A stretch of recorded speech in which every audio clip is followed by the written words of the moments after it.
ইসরাঈল আমি বনি ইসরাইলদের কাছ থেকে প্রতিশ্রুতি নিয়েছিলাম তারা 8টা বিধানের ভিত্তিতে নিজের জীবন পরিচালনা করবে। যদি করতে পারে আমি রবের পক্ষ থেকে শান্তির ফায়সালা পাবে। 8টা বিধানের মধ্য থেকে 1 নম্বরের বিধান হলো লা তা'বুদুনা ইল্লাল্লাহ। 2 নম্বরের বিধান হলো ওয়া বিল ওয়ালিদাইনি ইহসানা। 3 নম্বরের বিধান হলো ওয়াজিল কুরবা। 4 নম্বরের বিধান হলো ওয়াল ইয়াতামা। 5 নম্বরের বিধান হলো ওয়াল মাসাকিন। 6 নম্বর ওয়াকুলু লিন্নাসি হুসনা। 7 নম্বরে আল্লাহ বলেন ওয়া আকিমুস সালাহ। 8 নম্বরে আল্লাহ বলেন ওয়া আতুজ যাকাত। নবী গো, এই 8টা বিধানের ভিত্তিতে যদি আপনার কোনো উম্মত তার জীবনকে পরিচালনা করতে পারে, তার নিজের ব্যক্তিগত জীবনকে সাজাতে পারে, তার ফ্যামিলিগত জীবনকে সাজাতে পারে, তার রাষ্ট্রীয় জীবনকে সাজাতে পারে, আমি আল্লাহ পাক তার ব্যক্তিগত জীবন থেকে নিয়ে রাষ্ট্রীয় জীবন পর্যন্ত পরিপূর্ণ শান্তির ফায়সালা করে দিব। সুবহানাল্লাহ। আমি রব তার ব্যক্তিগত জীবন থেকে নিয়ে রাষ্ট্রীয় জীবন পর্যন্ত শান্তির ফায়সালা করে দিব। 8টা বিধান তার মধ্যে রাখতে হবে। আমি যে আয়াতের 8টা প্রকার উপস্থাপন করেছি, আলেমরা অলরেডি আমার এই আলোচনার মৌলিক বিষয় বুঝে ফেলছে। এবার আপনাদের জন্য কিছু কথা শুনতে রাজি আছেন ইনশাআল্লাহ? 1 নম্বরে আমার রব বলতেছে, বান্দা তুমি যদি তোমার জিন্দেগির মধ্যে শান্তি পেতে চাও, আমি রবের কাছ থেকে আমি রব ঘোষণা প্রদান করে দিলাম, জীবনের মধ্যে কখনো শিরিক করবা না। সুবহানাল্লাহ বলেন। জীবনটাকে লা তা'বুদুনা ইল্লাল্লাহ। ওরে আমার মহাব্বতের গোলামের দল, জমিনে যতদিন পর্যন্ত থাকবা, আমি আল্লাহ ছাড়া এই জগতের মধ্যে কারো ইবাদত করার সুযোগ নাই। আইলা তুশরিক বিল্লাহ। আমি মালিকের সাথে তোমার ব্যক্তিগত জীবনকে শিরকে লিপ্ত করাইয়া দিও না। অর্থাৎ আমি আল্লাহ ঘোষণা দিয়েছি, জীবনে যা কিছু করবা সব কিছু একমাত্র আমি মালিকের সন্তুষ্টির জন্য করবা। বান্দা তুমি নামাজ আদায় করবা, তুমি কোরবানি করবা, তুমি মান্নত করবা, তোমার জীবনে যত কাজ বান্দা তুমি করবা, প্রতিটা কাজ একমাত্র আমি আল্লাহর জন্য নির্ধারণ করে নাও। সুবহানাল্লাহ। তাহলে নামাজ যদি পড়ি, নামাজের সেজদা আছে না নাই? বলেন তো দেখি, সেজদা একমাত্র কার জন্য হবে? সবাই বলে না, সেজদা কার জন্য হবে? আমি হুজুর মাথার মধ্যে পাগড়ি লাগাই আসলাম, বললেন এত বড় হুজুর আসছে, তাকে একটু ভালোবেসে একটু সম্মান করি।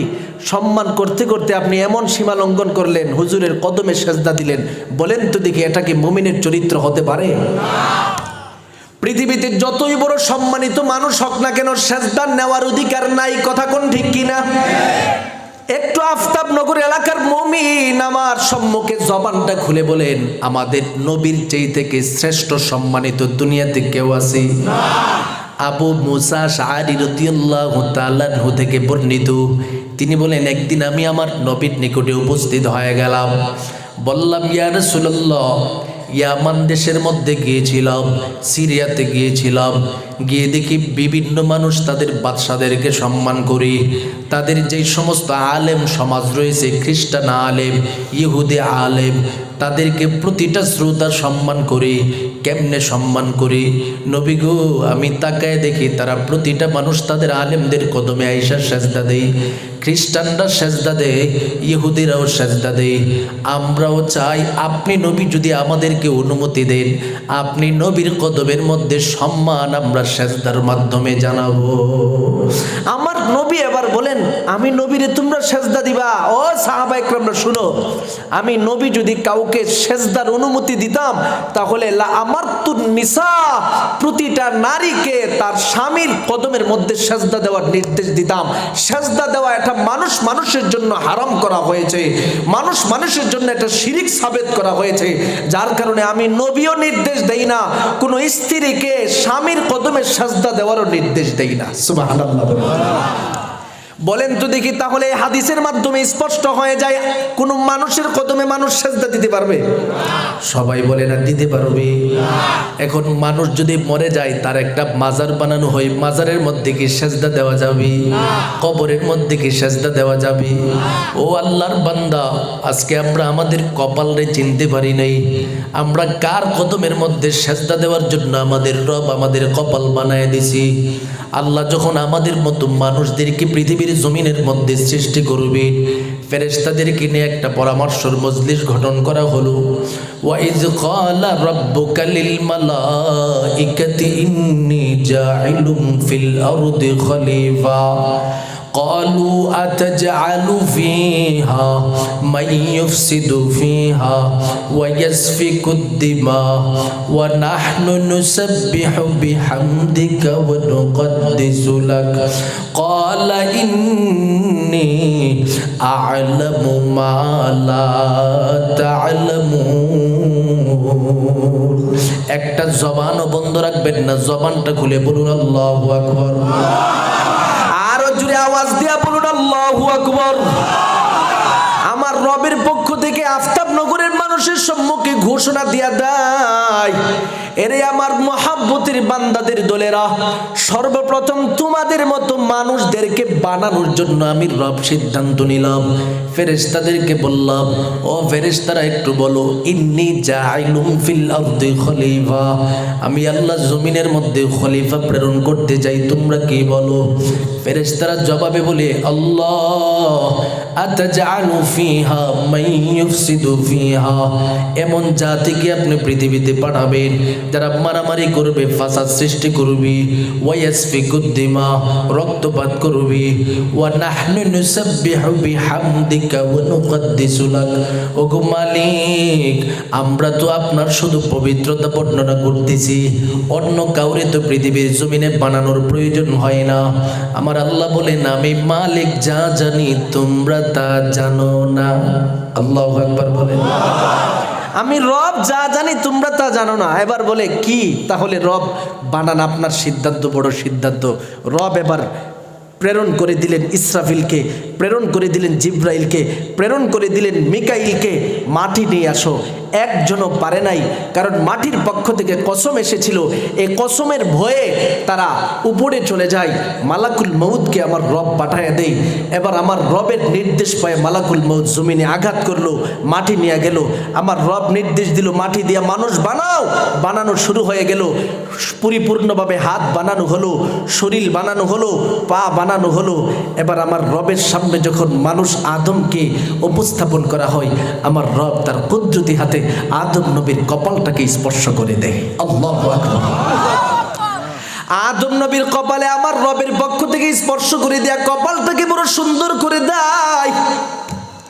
ফেরেশতারা আল্লাহর সম্মুখে প্রশ্ন করে বলে, ওগো দয়ার আল্লাহ, ব্যাপারটা কি, বিষয়টা তো বুঝতে পারি নাই। আদম নবীরে আপনি এত সুন্দর করে বানানোর পরে কপালের মধ্যে আবার স্পর্শ করে দিছি। আমার মালিক এবার ডেকে ডেকে বলে, এর ফেরেশতাদের দলেরা শুনে নাও, আমার এই মহাব্বতের বান্দার কপালটা বড় মূল্যবান কপাল। এই কপাল দিয়ে আমার বান্দার দুনিয়ার জমিনের কোনো মাখলুকাতের কদমে সেজদা দিবে না।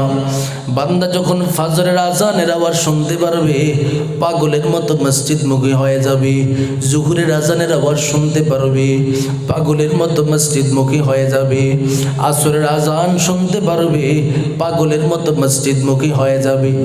বান্দা যখন আয়েশার মাগরিবের আজান শুনতে পাবে, পাগলের মতো মসজিদমুখী হয়ে যাবে। আমি মালিকের কদমের মধ্যে পড়ে পড়ে আমার বান্দাটার সেজদা দিতে থাকবে। ওই বান্দা যখন শেষ রজনীর মধ্যে দিলের ভিতরে আমি মালিকের ভালোবাসা নিয়া ঠান্ডা পানি দিয়া ওযু বানাইয়া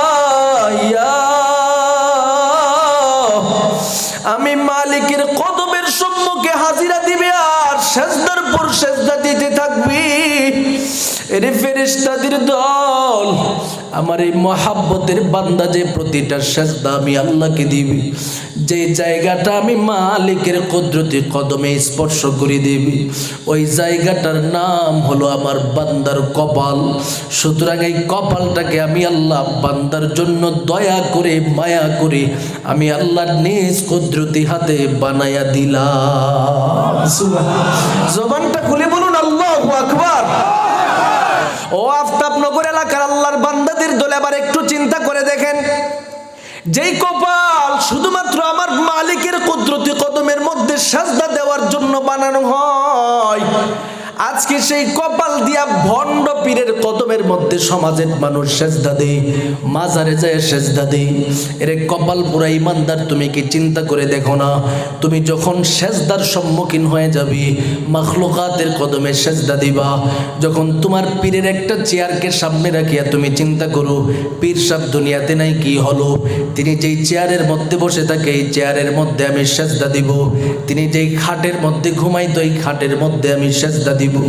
এই যে তুমি শিরিকের মধ্যে বান্দা তুমি লিপ্ত হচ্ছ, আমার রবের পক্ষ থেকে দুনিয়ার প্রতিটা মানুষের সম্মুখে ঘোষণা প্রদান করে দেয়, ইন্নাল্লাহা লা ইয়াগফিরু আন ইউশরাকা বিহি ওয়া ইয়াগফিরু মা দুনা যালিকা লিমান ইয়াশা।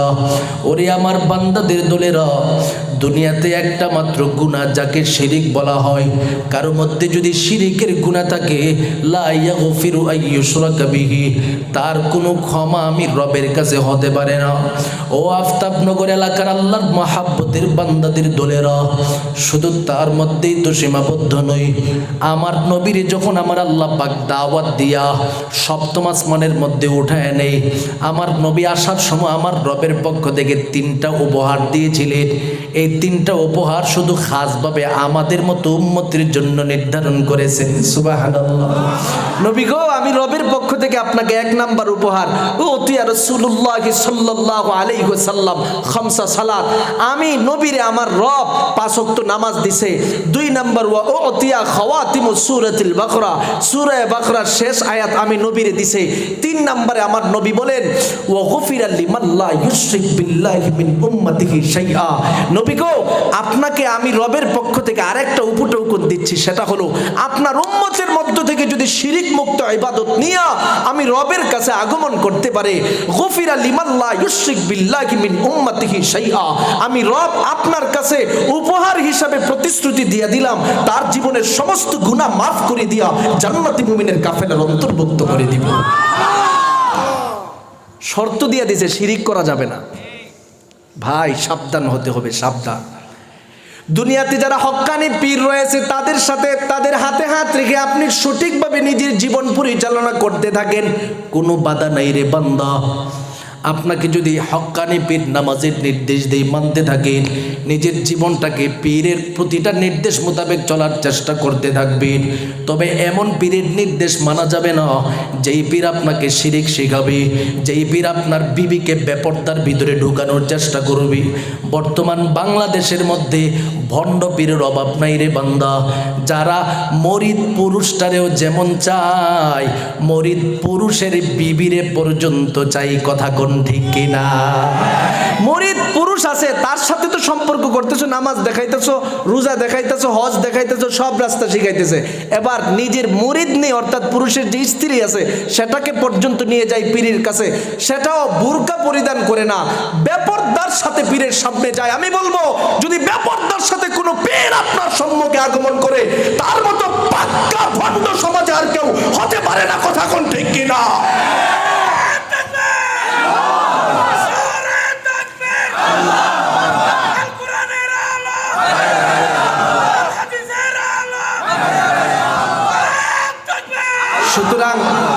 সুতরাং আপনাকে আমি একটা বিষয় স্পষ্ট করে দিয়ে যাব, সেটা হলো আপনি ভালো আল্লাহওয়ালা বুঝবেন কেমনে, আর খারাপ আল্লাহওয়ালা মানে আল্লাহওয়ালার নামে ভণ্ড এটা বুঝবেন কেমনে। বুঝার পদ্ধতি হলো, যেই পীরের কাছে যে আল্লাহওয়ালার হাতে হাত রেখে একটা গুনাহগার ছিল, বেনামাজি ছিল, মদখুর ছিল, গাঁজাখুর ছিল, সিগারেটখুর ছিল, প্রতিটা মুহূর্তে গুনার কাজে লিপ্ত থাকতো।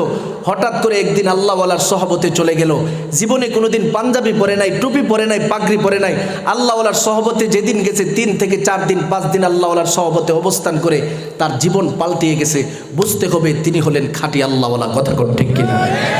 এখন এমন পীরের কাছে আপনি গেলেন, আগে নিজের বউটারে আপনি সবসময় পর্দা রাখতেন, এবার পীরে বলতেছে নিয়ে তোর বউরে যদি না দেখি হাসরের ময়দানে চিনবো কেমনে, সুপারিশ করবো কেমনে? নাউজুবিল্লাহ বলবেন। তুমি চিনা হাসরের ময়দানে সুপারিশ করবা? এই জন্য সাবধান হয়ে যেতে হবে রে মুমিন। তুমি যদি আমার রবের পক্ষ থেকে শান্তির ফায়সালা পেতে চাও, আমার রবের পক্ষ থেকে পরিষ্কার ঘোষণা, বান্দা লা তা'বুদুনা ইল্লাল্লাহ, জমিনের যতদিন পর্যন্ত থাকবা আমি আল্লাহর সাথে এই জগতের কাউরে শরীক করা যাবে না। এরে আল্লাহর বান্দাদের দলেরা, এই শিরিক থেকে বাঁচার জন্য আমার নবী সাহাবায়ে কেরামরা জীবন দিয়ে দিছি। আমার নবী সাহাবায়ে কেরামরা জীবনের প্রতিটা মুহূর্ত উৎসর্গ করেছি। অথচ আজকে আমরা শিরিকের মধ্যে লিপ্ত হয়ে যাই, নিজেরাও বলতে পারি না। এ কারণে নিজেকে যদি শান্তির মহতাজ বানাতে যাই, আমার রবের কাছ থেকে দিল খুলে রহমত পেতে যাই, রবকে সন্তুষ্ট করতে হবে। কেমনে সন্তুষ্ট করব? মুমিন বান্দা শুধু সেজদা দিবে, রুকু দিবে একমাত্র আল্লাহর জন্য, মান্নত করবে একমাত্র আল্লাহর জন্য। কথা কোন ঠিক কিনা? মান্নত হবে কার জন্য? নাকি ভণ্ড পীরের নামে? গরু নিয়ে যে যাবেন, মহিষ নিয়ে যে যায়, আপনাদের এলাকায় হয়তো নাই, আলহামদুলিল্লাহ বলে। কিন্তু এমন কিছু এলাকা আছে যেখানে পীর বাবা দুনিয়াতে যতদিন থাকে তার নামে মান্যত করে যে বাবা দুনিয়াতে যতদিন থাকবে একটা করে খাসি, একটা করে গরু, একটা করে মহিষ নিয়ে যাব। আছে না নাই? মরে যাওয়ার পরে কবরওয়ালার জন্য মান্যত করে থাকে। আছে না নাই? টাটকা শিরিক। কথা কোন ঠিক কিনা?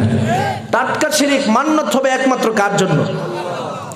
ইন্না সলাতি ওয়া নুসুকি ওয়া মাহইয়ায়া ওয়া মামাতি লিল্লাহি রাব্বিল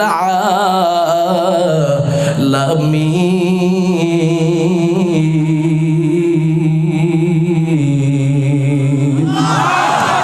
আমার রবের পক্ষ থেকে মানব জাতিদেরকে শিখায় দিই, বান্দা তুমি নামাজ পড়বা, এটা কার জন্য হবে? বান্দা তুমি কুরবানি করবা, কার জন্য? ওয়া মাহইয়া, বান্দা তোমার জীবন হবে কার জন্য? ওয়া মামাতি, বান্দা তোমার মরণ হবে কার জন্য? এরে মুমিন, তোমার প্রতিটা মুহূর্ত হতে হবে আল্লাহর জন্য। তোমার জীবনে তুমি মান্যত করবা, আমার রবের জন্য নির্ধারণ করবা রে গোলাম। ও মুমিন, আর রবের নামে যখন মান্যতটা হবে, এই মান্যতের টাকা, এই মান্যতের খাবার, এই মান্যতের যেই সমস্ত প্রাণী রয়েছে, এটা আপনার পীরে পাওয়ার যোগ্য না, মাজার পাওয়ার যোগ্য না, এমনকি মান্যতের টাকা মসজিদ পর্যন্ত পাওয়ার যোগ্য না। যারা সমাজের মধ্যে এতিম সন্তান রয়েছে, আপনার চোখের সামনে যারা এতিম সন্তানেরা সমাজে বসবাস করি, তাদেরকে দেখে দেখে মান্যতের টাকাগুলো দান করবেন। ফকির রয়েছে, গরিব রয়েছে, মিসকিন রয়েছে, তাদেরকে দেখে দেখে মান্যতের টাকা, মান্যতের খাবার দান করবেন। গরিব যদি মান্যতের সম্পত্তি পেয়ে যায়, সাথে সাথে আমার রব বলেন আমি আল্লাহ পেয়ে গেলাম। সুবহানাল্লাহ। গরিব ফকির মিসকিনরা পাবে তো আমার রব পাবে। যেমন আপনাদের এলাকায় তো সহজ পদ্ধতি, আফতাবনগর, এই ছেচিনিয়া, মুমিনিয়া, নুরানি তালিমুল কুরআন মাদ্রাসা আছে না নাই? এই মাদ্রাসায় খবর নিয়ে দেখবেন, যদি 100 জন ছাত্র থাকে তাদের মধ্যে 10 জন ছাত্র এতিম। কথা কোন ঠিক নেই? এমন এতিম সন্তানগুলোকে দেখে দেখে এই বোর্ডিংয়ের মধ্যে যদি আপনার যে মান্যতটা করছেন, মান্যতের খাবারটা দিয়ে যাবেন, আমার নবী বলেন তুমি ডবল সওয়াবের অধিকারী হয়ে যাবে। তোমার জন্য ডবল সওয়াব। কারণ একদিকে তুমি তোমার মান্যত পূরণ করতেছো, অপরদিকে একটা ইতিমকে তুমি দ্বীনের শিক্ষায় শিক্ষিত হওয়ার জন্য সহযোগিতা করতেছো। প্রত্যেকটা সওয়াবের ভান্ডার দুনিয়াতে যতদিন থাকবে সেটা তো পাবে। এতিম সন্তান যখন আলেম হয়ে যাবে, প্রতিটা তেলাওয়াতের সওয়াব তোমার আমলনামার মধ্যে আমার রব দান করে দিবে। তাহলে বলেন তো দেখি, মান্যতের টাকা পাওয়ার যোগ্য কি কোনো ফকির, কোনো পীর অথবা কোনো মাজার হতে পারেনি? এই জন্য সাবধান হয়ে যান বান্দা। দুনিয়াতে যদি শিরিক থেকে নিজেকে রক্ষা করতে যান, 1 নম্বরে আমার রবের বিধান, লা তা'বুদুনা ইল্লাল্লাহ। যতদিন পর্যন্ত দুনিয়াতে থাকবে আমার মালিকের ইবাদত ছাড়া কোনো বিকল্পে পথ নাই। দুই নম্বরে আবার আমার আল্লাহ বলে, বান্দা তুমি যদি ফ্যামিলিগতভাবে নিজের জীবনটাকে সুসজ্জিত করতে যাও, শান্তির ফায়সালা আনতে যাও, দ্বিতীয় নম্বরের বিধান আমি রবের পক্ষ থেকে পরিষ্কারভাবে শুনে নাও, ওয়াবিল ওয়ালিদাইনি ইহসানা। এর সন্তান দুনিয়াতে যতদিন পর্যন্ত থাকবে মহাব্বতের বাবা মার সাথে তুমি সদাচরণ করবা। কারণ দুনিয়াতে যেই ফ্যামিলিতে বাবা এবং সন্তানের মধ্যে ভালো সম্পর্ক, মা সন্তানের মধ্যে ভালো সম্পর্ক, সন্তান বাবা মার হক আদায় করে, বাবা মা সন্তানের হক আদায় করে, এই ফ্যামিলিতে কখনো অশান্তি আসতে পারে না। কথা কোন ঠিক কিনা? সন্তান যদি বাপ মার সাথে সবসময় বিনয়ের ব্যবহার করে, এই ফ্যামিলিতে বাপ মা সন্তানের মধ্যে কোনো ঝগড়া হবে? ওই সন্তান যারা বাপ মার সাথে ভালো আচরণ করতে পারে না, এই বাবা মাই দিলে কষ্ট নিয়ে বসে থাকে, মারামারি এই জাতীয় ফ্যামিলিতে হয় বেশি। কথা ঠিক কিনা? এ কারণে আমার রব ফাইসালা দিতেছে, তুমি ফ্যামিলিতে শান্তি চাও, সন্তান হিসাবে দুনিয়াতে যতদিন থাকবা বাবা মার সাথে সদাচরণ করবা, দেখবা তোমার ফ্যামিলিতে আমার রব কুদরতি হাতে শান্তির ফাইসালা করে দিবেন। সুবহানাল্লাহ। অথচ আজকে বর্তমান যুগের যুবক ভাইয়েরা বাবা মাকে পরিপূর্ণভাবে গুরুত্ব দিতে জানে না রে গোলাম। বাবা মার হক সঠিকভাবে আদায় করতে জানে না। আমার নবী তোমার বাবা মার ব্যাপারে কি বর্ণনা করতেছেন শুনে নাও। ক্বালা রাসূলুল্লাহ সাল্লাল্লাহু আলাইহি ওয়াসাল্লাম, রিদার রাব্বি বিরিদাল ওয়ালিদাইন ওয়া সাখাতুর রাব্বি বিসাখাতিল ওয়ালিদাইন। এরে মুমিন, তুমি যদি তোমার বাবা মারে সন্তুষ্ট করতে পারো, আমার মালিক স্বয়ং নিজে তোমার উপরে সন্তুষ্ট হয়ে যাবে। সুবহানাল্লাহ। আর যদি তোমার বাবা মা তোমার উপরে কষ্ট পায়, তোমার রব তোমার উপরে কষ্ট পাবে। নাউজুবিল্লাহ বলেন। ওরে আল্লাহর বান্দা, তুমি যত বড় নামাজি হও, যত বড় রোজাদার হও, যত বড় তাহাজ্জুদ গুজার হও, তোমার চেহারাটাকে নামাজ পড়তে পড়তে নামাজের চিহ্ন পর্যন্ত ফুটায় উঠাইছো রে বান্দা। অথচ তোমার ঘরে তোমার মা কিভাবে আছে, বাবা কিভাবে আছে, কোনো খবর নেও না। আমার নবী বলেন, এই নামাজ, এই ইবাদত ততক্ষণ পর্যন্ত রবের কাছে যাবে না যতক্ষণ তোমার বাপ মা তোমার উপরে খুশি না হবে। সুবহানাল্লাহ। এ কারণে দুনিয়ার প্রতিটা মানুষের সম্মুখে আমার রবের পক্ষ থেকে বিধান বর্ণনা করে দেয়। ও পয়গম্বর, দুনিয়ার মানুষদেরকে বলে দেন বাবা মার হক কেমনে তারা আদায় করবে। ইম্মা ইয়াবলুগান্না ইনদাকাল কিবরা আহাদুহুমা আও কিলাহুমা ফালা তাকুল লাহুমা উফিন ওয়ালা তানহারহুমা ওয়া কুল লাহুমা কাওলান কারীমা। আমার রবের পক্ষ থেকে ঘোষণা প্রদান করে দেই, বান্দা দুনিয়াতে যতদিন পর্যন্ত থাকবা বাবা মার সাথে 5 পদ্ধতিতে ব্যবহার করবা। 1 নাম্বার হলো ফালা তাকুল লাহুমা উফ, তাদের সাথে দুঃখ সূচক কোনো শব্দ উপস্থাপন করবা না। 2 নাম্বার ওয়ালা তানহারহুমা, তাদের অবাধ্য হবে না। 3 নম্বরে ওয়াকুল লাহুমা কাওলান কারীমা, পরিপূর্ণভাবে বাপ মার সাথে সম্মান নিয়ে কথা বলবা, ইজ্জত দিয়ে কথা বলবা। 4 নম্বরে আল্লাহ বলেন ওয়াখফিজ লাহুমা জানাহাজ যুল্লি মিনার রাহমা। এরে মুমিন, তোমার বাবা মা দুনিয়াতে যতদিন পর্যন্ত থাকবে বাবা মার সাথে বিনয়ের মাধ্যমে দয়াশীল আচরণ করো। একদিকে বিনয় রাখবা, অপর দিকে বাপ মার সামনে দয়া দেখাবে।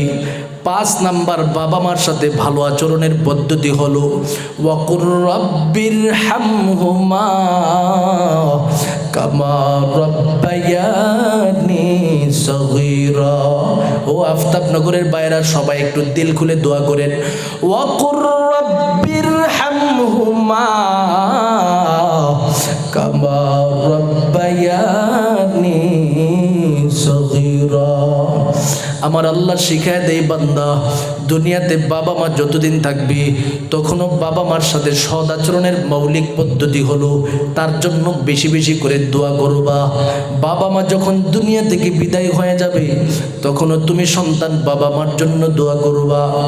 এ কারণে আমার নবী রহমতে আলম নবী হাদিস শরীফে বর্ণনা করে দেয়, ইজা মাতা বনি আদম ইনকাতা আনহু আমালুহু ইল্লা মিন সালাস। নাস মিন সাদাকাতিন জারিয়া আও ইলমিন ইয়ানতাফিউ বিহি আও ওয়ালাদিন সালিহিন ইয়াদউ লাহু। আমার নবী ঘোষণা প্রদান করে দেয়, যখন কোনো একটা মানুষ মরে যায় তার সমস্ত আমলের রাস্তা বন্ধ হয়ে যায়, তবে তিনটা রাস্তা পরিপূর্ণভাবে খোলা থাকে। এক নাম্বার হলো মিন সাদাকাতিন জারিয়া, সাদাকায়ে জারিয়ার রাস্তাটা খোলা থাকে। সাদাকায়ে জারিয়া কি হতে পারে রে আল্লাহর বান্দা?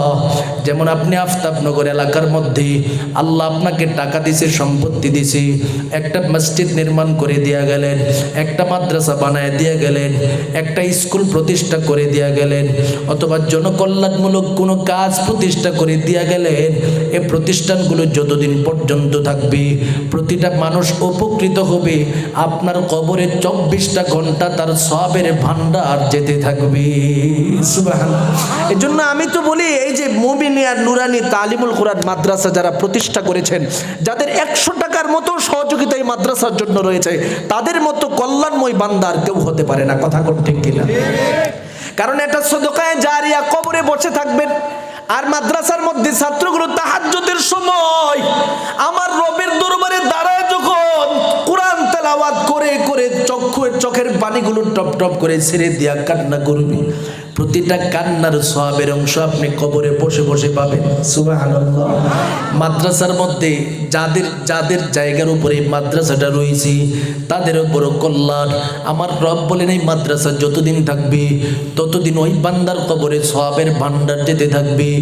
2 নম্বরে আমার নবী বলেন আও ইলমিন ইয়ানতাফিউ বিহি। এরে মুমিন, তুমি যদি কোনো একটা ইলম আফতাবনগর এলাকার মধ্যে রেখে দিয়ে যেতে পারো, যেমন কোরআনের ইলম রেখে দিয়ে গেছো, মাসলা মাসাইলের ইলম রেখে দিয়ে গেছো, হাদিসের ইলম রেখে দিয়ে গেছো, এই ইলমের অংশ যদি কোনো মানুষ তোমার কাছ থেকে গ্রহণ করিয়া নিজের জীবনটাকে সাজায়, তুমি উস্তাদ কবরে চলে যাবে। ছাত্র যতদিন পর্যন্ত ইলম থেকে উপকৃত হবে প্রতিটার সওয়াবের অংশ তোমার কবরের মধ্যে চলে যাবে। 3 নম্বরে আমার নবী ঘোষণা প্রদান করে দেয় আও ওয়ালাদিন সালিহিন ইয়াদউ লাহু। এরে মুমিন, তোমার বাবা মা, তুমি নিজের সন্তান হিসাবে দুনিয়াতে আসো, বাবা মা দুনিয়া থেকে বিদায় হয়ে গেছে, নেককার সন্তান হিসাবে তুমি দুনিয়াতে যতদিন থাকবা বাবা মার জন্য যেই দোয়া করবা প্রতিটা দোয়ার সওয়াব বাবা মার কবরে আমার রব দান করে দিবে। সুবহানাল্লাহ। আও ওয়ালাদিন সালিহিন ইয়াদউ লাহু, নেককার একটা সন্তান রেখে দিয়ে যাবে, তোমার কপাল খুলে গেছে। সুবহানাল্লাহ। আফতাবনগরের ভাইয়েরা একটু জবানটা খুলে বলবেন আমার সাথে, নেককার সন্তান আপনি কি গাঞ্জাখুরের মজলিসে গেলে পাবেন নাকি মাদ্রাসায়? আপনি কি সিদ্দিকুরের মজলিসে গেলে পাবেন নাকি মুমিনিয়া নুরানি মাদ্রাসায়? নুরানি মাদ্রাসা। এই জন্য আমি সবার কাছে যে অনুরোধটা করে যাব, সন্তান যদি আমার রব আপনাকে 5টা দিয়ে থাকে 5টাকেই নেককার বানাবেন। এক সন্তান থাকবে পাবনা, আরেক সন্তান থাকবে ঢাকায়, আরেক সন্তান থাকবে সিলেটে, আরেক সন্তান থাকবে কুষ্টিয়ায়, আরেক সন্তান থাকবে যশোরে। পৃথিবীর যে কোনো প্রান্তে সন্তান থাকুক, বাপটা মরে যাবে, চতুর্দিক থেকে দুয়ার ভান্ডার কবরে যেতে থাকবে। সুবহানাল্লাহ। এই জন্য নেককার সন্তান রেখে দিয়ে যাবেন। এবার বলবেন যে হুজুর আলেম তো দেশে অনেকে আছে, সন্তানরে আলেম বানালে লাভটা কি হবে? তেমন তো ফায়দা নাই। না, আমি বলি না যে আপনার সন্তানকে আপনি একদম মুফতি বানাতে হবে, মুহাদ্দিস বানাতে হবে, মুফাসসির বানাতে হবে। আমি বলি আপনার সন্তানকে ধর্মীয় শিক্ষা দেন। কথা কন ঠিক কিনা? ইলমে দ্বীনের শিক্ষা যখন আপনার সন্তানের মধ্যে থাকবে, কোনো ভণ্ড এসে আপনার সন্তানকে মুশরিক বানাতে পারবে না। কথা কোন ঠিক কিনা? আপনি বাংলাদেশের যত প্রান্তে যাবেন, অধিকাংশ চর অঞ্চলের মধ্যে ফাঁকে ফাঁকে আমাদের সফর হয়, অনেক কষ্ট হয় যেতে, তারপরেও যাই, গিয়ে দেখি মানুষদের এমন হালাত, এক ভণ্ড পীর নাকি কোথায় থেকে আসছে, আইসা বাড়ি বাড়ি রাতের বেলা থাকে, থাইকা বাচ্চাদেরকে ফুয়ায়, বিভিন্ন জিকির আজগার কইরা সময় কাটাইতে কাটাইতে নারীদেরকে নিয়ে বিভিন্ন গান বাদ্যের আসর বানায় গোটা এলাকাকে পথভ্রষ্ট বানায় ফেলে। আমি শুধুমাত্র অ্যানালাইসিস করে গবেষণা করে দেখেছি, যেই সমস্ত এলাকায় ভণ্ডামি এবং গান বাদ্য আর অশ্লীলতার ছড়াছড়ি চলে ধর্মের নামে, বুঝতে হবে এই এলাকার মধ্যে কোনো শিক্ষা নাই। যে এলাকায় দ্বীনের মজলিস রয়েছে, দ্বীন শিক্ষার মাদ্রাসা রয়েছে, এই সমাজের মানুষদেরকে কোনো মুশরিক ভণ্ডরা শিরকের মধ্যে লিপ্ত করতে পারে না। কথা ঠিক কিনা? এজন্য মাদ্রাসাগুলো আপনাদের জন্য বড় কল্যাণ। এই মাদ্রাসাগুলোকে যত সময় দিবেন, নিজের সন্তানের মাধ্যমে মাদ্রাসাটাকে সাজাবেন, সন্তানটা দিনদার হবে, হুজুরের সহবতে থাইকা নেককার হবে।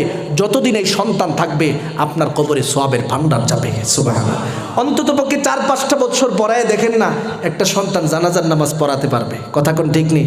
ক্লাস 3 পর্যন্ত যদি কোনো নুরানি মাদ্রাসায় একটা ছেলে পড়ে, এই ছেলেটা জানাজার নামাজ পড়াতে পারে। এখন এই ছেলেটা মনে করেন আপনি ক্লাস 3 থেকে অথবা 5 পর্যন্ত মাদ্রাসায় পড়ালেন, পড়ায় আপনি স্কুলে 6-এ ভর্তি করায় দিলেন, ছেলেটা ডিসি হলো, এসপি হলো, মনে করেন এই দেশের রাষ্ট্রপতির চেয়ারটা পর্যন্ত সন্তানটা দখল করলো।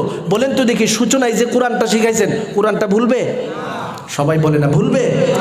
এই সন্তান ইমাম সাহেবের কাছে আইসা বলবে যে হুজুর, আফতাবনগর মাদ্রাসার মাঠে আমার বাবার লাশ, আমি যদিও ডিসি হয়েছি, এসপি হয়েছি, প্রফেসর হয়েছি, রাষ্ট্রপতি হয়েছি, কিন্তু আমার বাবা আমাকে দ্বীনের শিক্ষায় শিক্ষিত করে দিয়ে গেছে। সুবহানাল্লাহ। আমি আমার বাবার জানাজার নামাজটা পড়াতে চাই হুজুর, একটু সুযোগ দেন। ইমাম সাহেব হুজুর এবার বলবে, সন্তান বাবার লাশ নিয়ে জানাজার নামাজ পড়াবে, এর চেয়ে থেকে ভাগ্যবানের কাজ আর কিছুই হতে পারে না। এবার এই সন্তান বাবার লাশটার সামনে দাঁড়ায় যাবে। আমি হুজুরে দিয়া যদি আপনি জানাজার নামাজের ব্যবস্থা করান, আল্লাহু আকবার বলে সানা বলবো, দুরূদ শরীফ পড়বো, দোয়া করব, চোখ থেকে এক ফোঁটা পানি আসবে? সবাই বলেন আসবে। কেন আসবে না? কারণ আমার তো মায়া নাই, আপনার বাবা, এটা তো আমার বাবা না। কথা কোন ঠিক নেই? কিন্তু আপনি যদি আপনার সন্তানটাকে আফতাবনগর এই নুরানি মাদ্রাসার মধ্যে পড়ায়া দিনদার বানাতে পারেন, যত বড় শিক্ষিত হোক না কেন, বাবার লাশটা নিয়ে যখন আল্লাহু আকবার বলে সানা বলবি, দুরূদ শরীফ পড়বি, এরপরে আল্লাহুম্মা গফিরলি হাইয়িনা ওয়া মাইয়িতিনা ওয়া শাহিদিনা ওয়া গায়িবিনা ওয়া সগীরিনা ওয়া কাবীরিনা ওয়া যাকারিনা ওয়া উনসানা, আল্লাহুম্মা মান আহইয়াইতাহু মিন্না ফাহইহি আলাল ইসলাম ওয়া মান তাওয়াফাইতাহু মিন্না ফাতাওয়াফাহু আলাল ঈমান। দোয়া করতে থাকবে, চোখ থেকে জর্জর করে পানি ছেড়ে দিয়া কাঁদবে। আমার রব বলবে, ও ফেরেশতারা জবাব দাও, যেই লোকটা লাশকে সামনে রাখিয়া চোখের পানি ছেড়ে দিয়া কাঁদতেছে, তার পরিচয় কি?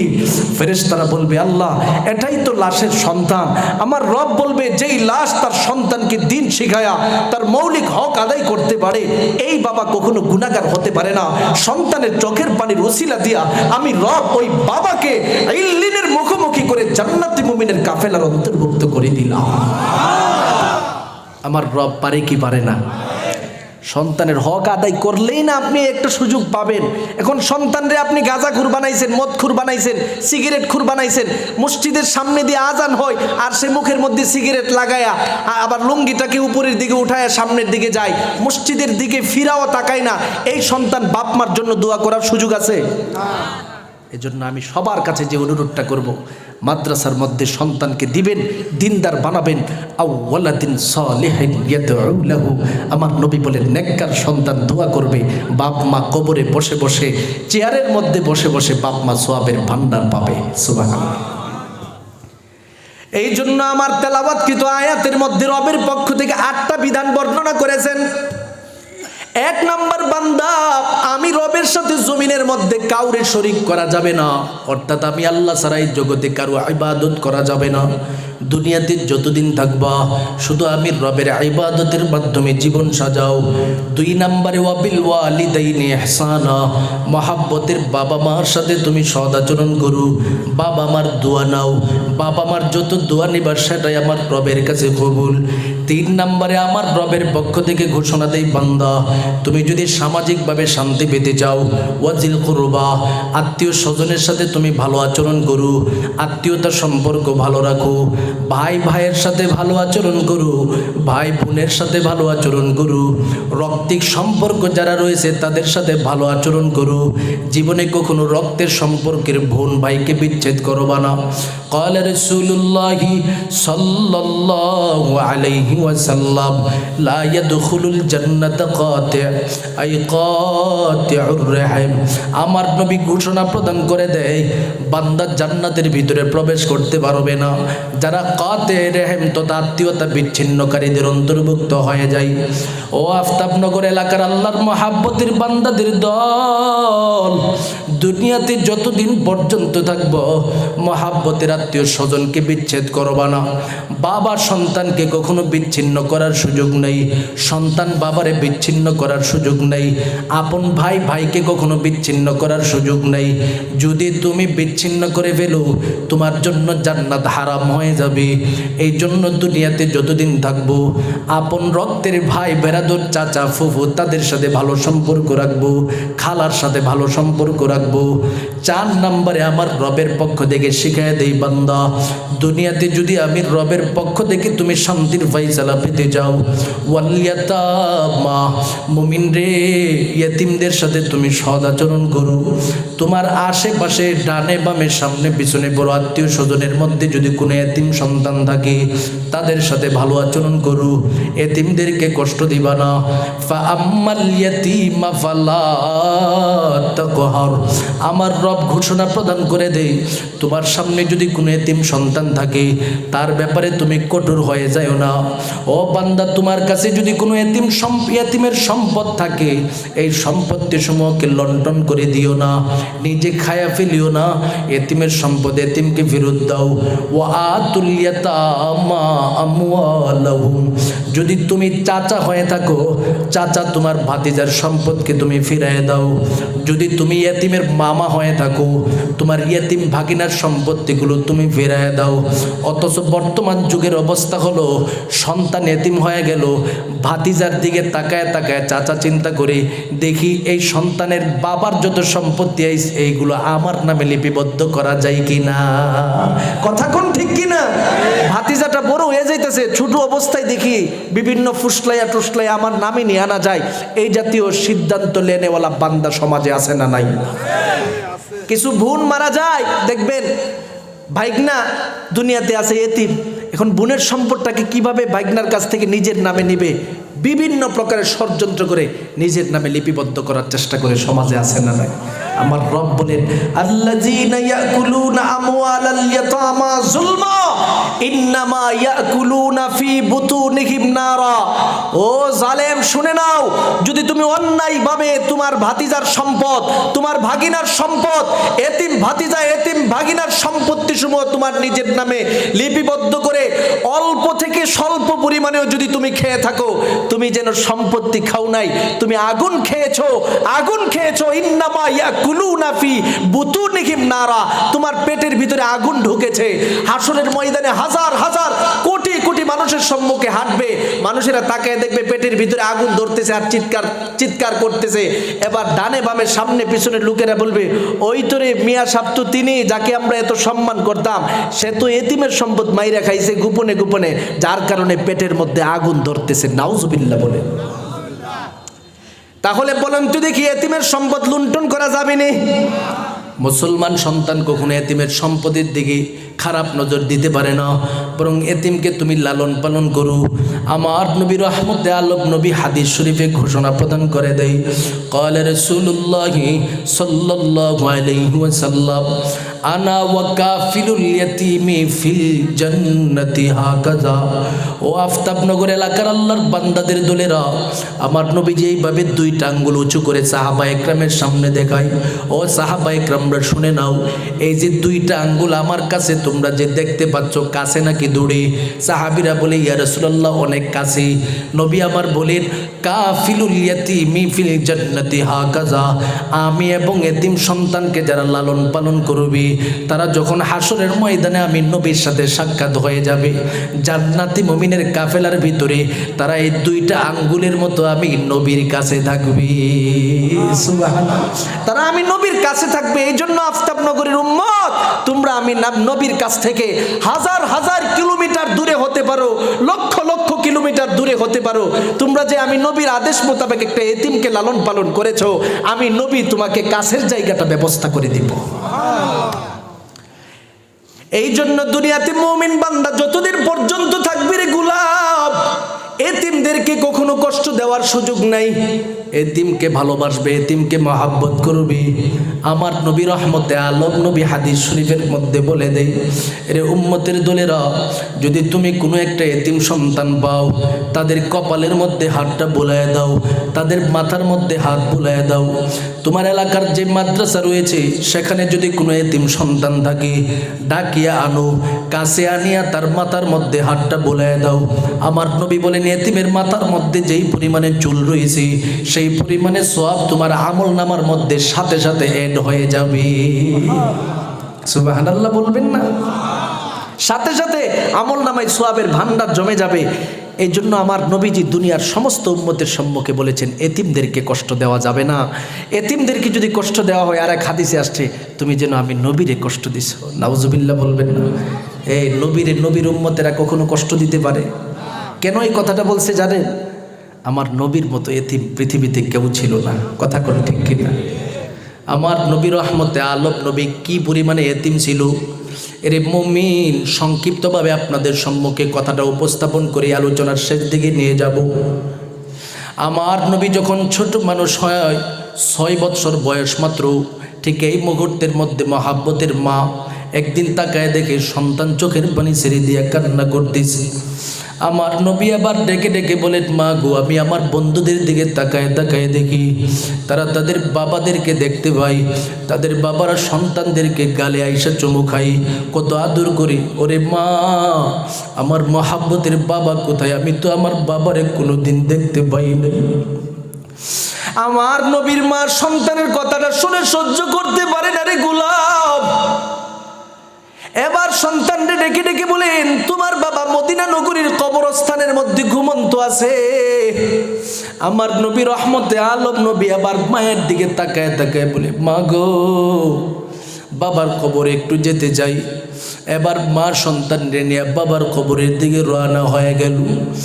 বাবার কবরের সামনে দাঁড়ায়া দাঁড়ায়া আমার মালিকের দরবারে কান্দে, আবেগ ভরা কণ্ঠ নিয়ে বাবারে ডাকি। ছোট মানুষ বুঝতে পারে না, বাবারে ডাক দিলে বাবা যে জীবনে কখনো সাড়া দিতে পারবে না। আমার নবীজি আবার বাবার কবরের পাশে দাঁড়ায়া দাঁড়ায়া চোখের পানি ছেড়ে দিয়া কান্নার পর কান্না করতেছে। মা আমেনার সন্তানরে বুঝায়া বুঝায়া শেষ পর্যন্ত সন্তানরে কবরস্থানের কাছ থেকে নিয়ে আসলো। রাস্তা দিয়া যাইতেছে রে গোলাম, হঠাৎ করে আমার নবীজি তাকায় তাকায় দেখি মহাব্বতের আম্মাজান জমিনের মধ্যে পড়ে কাতরাইতেছে। কেন যেন তার জবান থেকে বলতেছে, এরে উম্মে আইমান, আমার মন বলে আমি দুনিয়াতে বেঁচে থাকবো না। এরে মোহাম্মদ, আমার মন বলে আমি দুনিয়াতে বেঁচে থাকবো না। দুজন মানুষের সামনে মা এইভাবে জবান খুলে বলতেছি। উম্মে আইমান দাসীটা বলতেছে, মা গো, আপনি চিন্তা করবেন না, আপনার খেদমতের ব্যবস্থা করতেছি। হঠাৎ করে তাকায় দেখে আমার নবীর মা দুনিয়ার জমিনের মধ্যে নাই। আমার নবী রহমতে আলম নবী মায়ের ইন্তেকালের সেই দৃশ্যটা দেখি একবার মায়ের হাতের মধ্যে স্পর্শ করে আবার চেহারার মধ্যে স্পর্শ করি। উম্মে আইমানের দিকে তাকাইয়া